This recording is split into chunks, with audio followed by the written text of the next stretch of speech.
ही चमनला मटकीची दुकान आहे सरकारी दवाखान्याच्या गेटवर. मी कोपऱ्यात बसेल होतो. हे संतोष पाटोळे SI आला, काटा फेकून दिला, आमची दुकान फेकून दिला. ते म्हणा लागले मला समजून सांगितलं ऐकू आहे ना का. तर आम्ही त्याला सांगितलं बाबा साहेब आम्ही आजचे दिवस बसतो, आम्ही मागं बसेले. म्हणलं तुम्ही फेकू नका आमची दुकान, आमची रोजी हीच आहे की सगळं आमचं पोट याच्यावरच आहे.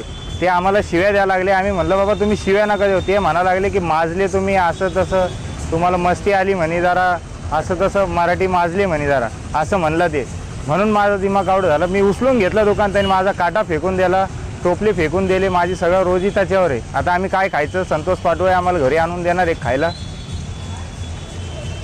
काय तुमचं नुकसान किती झालं? आमचं 1000-1500 रुपयाचं नुकसान झालं. आमचं रोजची रोजी त्याच्यावरच आहे. आता आम्ही काय खाणार घरी? ते म्हणा लागले जरांगेच्या सभाला जा म्हणे. आता आम्ही मराठी, आम्ही जाऊ ना 12 तारखेला. आम्ही नाही खोडी म्हणा लागलो.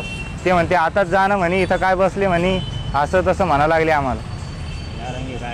जरांगे काय करीन म्हणे, जरांगेच्या जीवावर उडा लागले का म्हणे तुम्ही, असं म्हणा लागले. आमचा माणूस एकटा लढा लागला समाजासाठी, हे समाजाचं नाव बदनाम करावं लागले आमच्यासाठी.